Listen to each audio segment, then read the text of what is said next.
Getting some stuff set up. If anybody's joined, just give me just a second.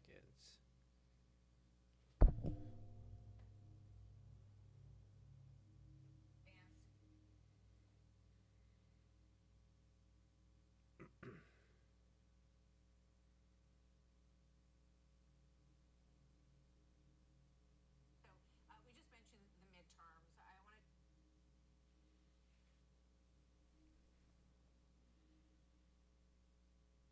And get this show on the road.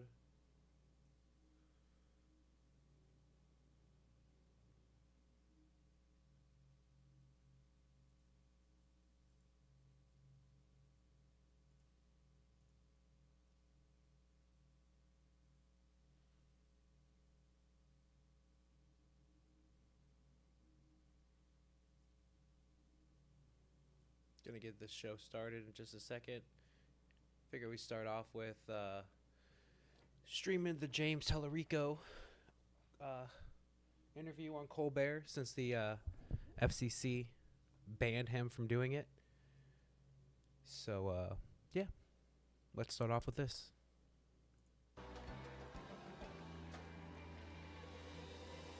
Welcome back, everybody.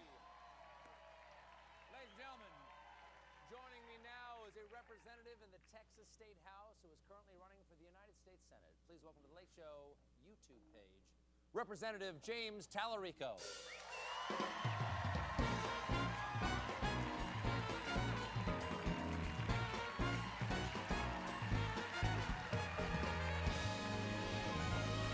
Greetings, Mike.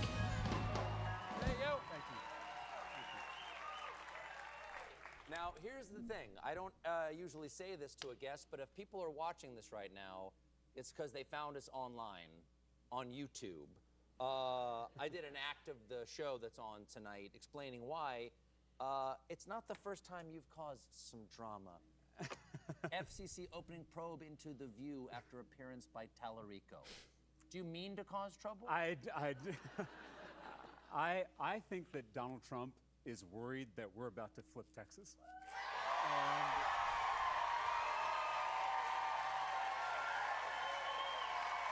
So, for those that don't know, Stephen Colbert was basically told by CBS that he could not have James Tallarico on his show, like his actual show that was going to be broadcast, because of some idiotic rule that doesn't even apply to talk show hosts. It's like the equal opportunity rule for political candidates. It's never applied to talk show hosts, but Barry Weiss on CBS, Trump's crony, is taken over the company and is basically was not allowing Stephen Colbert to interview him on his actual show. So Stephen Colbert put it on his YouTube, which doesn't have to follow those rules. And Stephen, this is the party that ran against cancel culture, and now they're trying to control what we watch, what we say, what we read, and this is the most dangerous kind of cancel culture, the kind that comes from the top. They went after The View because I went on there. They went after Jimmy Kimmel for telling a joke they didn't like. They went after you for telling the truth about Paramount's bribe to Donald Trump. Corporate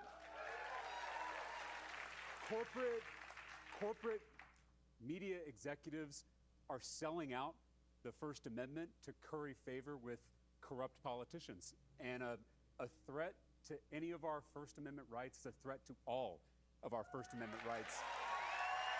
So I'm just, To fact I'm real check you, thankful.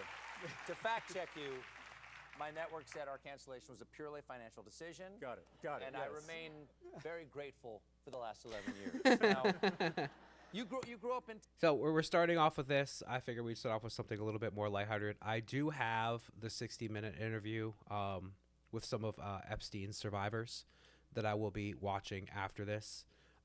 So I figured we'd start off with something a little bit more lighthearted before we get into the very dark side of what's going on in the recent events. So stick around if you'd like.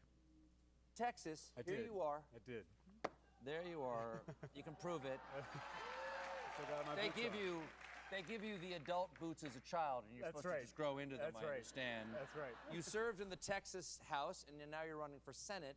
the race, frankly, should not be as interesting as it is. Donald Trump won Texas by 14%. Why do you think this year Texas is considered a possibility by Democrats? Well, I'm an 8th-generation Texan. My family has been in our state since it was Mexico. And across... So and you're going to get across- deported, is what you're saying. Across the state, there is a backlash growing to the extremism and the corruption in our politics. And I have traveled every corner of Texas already, from El Paso to Beaumont, from Amarillo to Brownsville, and we've had thousands of Texans showing up to rally with us. And I can't tell you the number of people who come up to me at the end of these events and whisper, "I'm not a Democrat," like it's some kind of secret. And we've recruited 14,000 volunteers who are out there doing the work all over our state. We have, this is one of the most exciting parts. We have shattered grassroots fundraising records, all without taking a dime from corporate PACs. And so this is really it's a people-powered movement to take back our state and take back our country. And I feel like we're building something really special in Texas, and clearly Donald Trump has taken note. Now, one of the things that's come up in some of the conversations you've had on the Texas State House floor, which some of the videos I've seen you do, and one of the things that's gotten you attention out there, is that you are a Presbyterian seminarian. Presently? Yes. You're a seminarian? Yes. Okay. The right attempts to co-opt Christianity, to say that you can't believe in God, you can't believe in God. I think that Donald Trump might have said something like that at the National Prayer Breakfast, like you can't actually be a Christian and be a Democrat. But the religious right is largely a political movement that references spirituality, but it's a political. What is your heartfelt hand out to the people who want to use religion as a tool of political power? Well, for 50 years, the religious right, a political movement, that is the perfect description for it. They Hey, what's convinced going a on? lot of Welcome. our fellow Christians that the most important issues were abortion and gay marriage. Two issues that aren't mentioned in the Bible, two issues that Jesus never talked about. Jesus in Matthew 25 tells us exactly how you and I and every one of our fellow believers, Thanks for the share. how we're going to be judged and how we're going to be saved. By feeding the hungry, by healing the sick, by welcoming the stranger. Nothing about going to church, nothing about voting Republican. It was all about how you treat other people.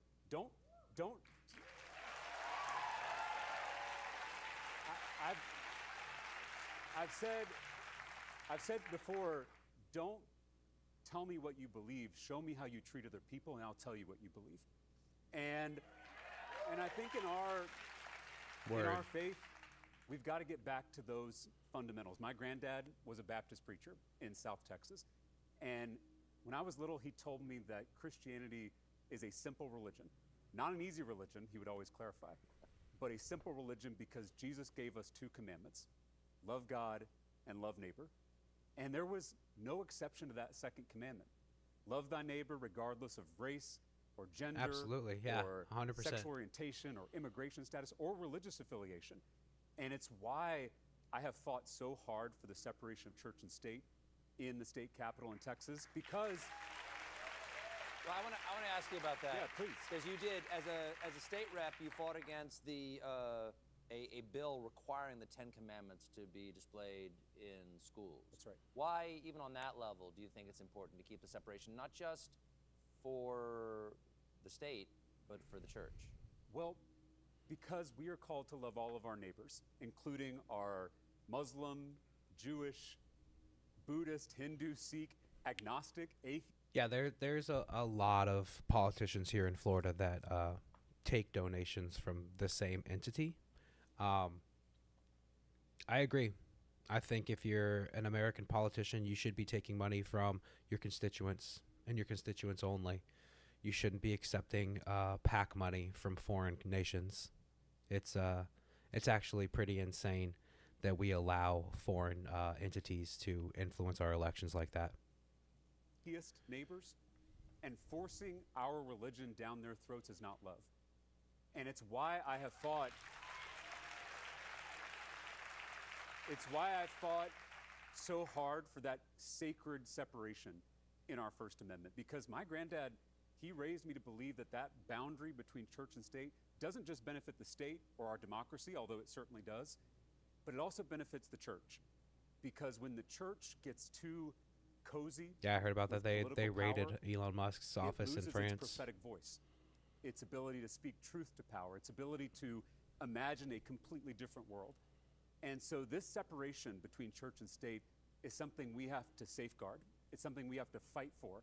And I think we need someone in the U.S. Senate who is going to confront Christian nationalism and say and tell the truth, which is The crazy thing is I don't really even see it as American politicians being bought. I see it as that country is an extension of American imperialism. Let's just consider them the 51st state, the unofficial 51st state. And their only goal is to continue keeping our influence and our foot on the throat of the of the countries that are around it from allowing them to develop.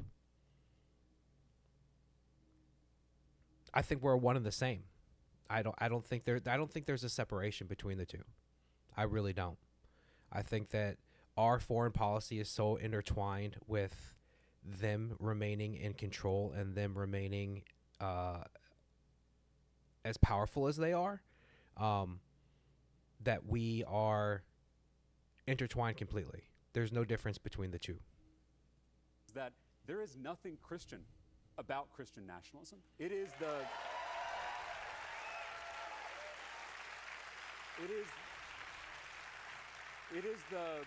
worship. It is the worship of power in the name of Christ. And it is a betrayal of Jesus of Nazareth. And I just want to thank you, Stephen, because I know you're not a politician, but you have really shown. I gotta people in tiptoe this about country around what talking about that Christianity because I know should this be app has become and very what it means to other actually side live out friendly. the teachings of Jesus, even in a talk show. Well, I'm going to push back a little bit on that. That's very nice of you to say. I would never lay that compliment to myself because I think I fall far short of what my standards would be. But I will agree with you on this. I think that it is bad for certainly my church or any religious organization to associate themselves from a political party. Right. How must it diminish God to be associated with something so small as a present political party? That's right. Because imagine this. Imagine that you managed to co-opt Christianity. Imagine if you managed to convince everybody that Jesus was on your side. If you then lose the election, sounds like you've got a pretty weak Jesus. Yeah, that's exactly right. And that's the key is you don't want to fit the big thing into the small thing. Mm-hmm. And God is the biggest thing there is. And so to try to fit God into a political party, whether it's the Republican Party or the Democratic Party, you've got it reversed. Mm-hmm. And so it's why I think we have to remember to put those big things first, to put the love of God and the love for our neighbors before anything else. Because right now, what you've got is people baptizing their partisanship and calling that Christianity. When in reality, your politics should grow out of your faith, not the other way around. Now, there's been some attention on your race in recent weeks after a TikToker that you met in person says that you privately said to them, and I want to get this quote, they attribute to you, right? This person says, you said, I signed up originally to run against a mediocre black man, not a formidable and intelligent black woman, supposedly in reference to Colin Allred being the black man, and you've denied this. Yes. Okay. You denied that you ever said that. That's correct. Okay. Allred continues to talk about it, even though he's no longer running for the Senate, correct? Right. So where does that stand? How do you, as someone who this person says this about you, you say it didn't happen, how do you imagine this gets adjudicated, and what would you like to say to people? Yeah, I mean, we know that misinformation spreads on the internet, and it's sometimes like a game of telephone. As I said in my statement, I did critique Colin Allred's campaigning as mediocre, but I would never attack him on the basis of race. I respect Colin Allred deeply, even though we have disagreements on the best way to campaign and the best way to win Texas. My job in this moment is to try to lower the temperature, is to try to remind us that we are all on the same team trying to change the politics of our state and change the politics of our country, because we are seeing the consequences of losing elections as we speak. And we have a moral imperative to win in November in Texas and to win across this country, because that's how we're going to get things back on track. And so I know things get tense in a primary. I know stuff flies around on the internet. I understand that.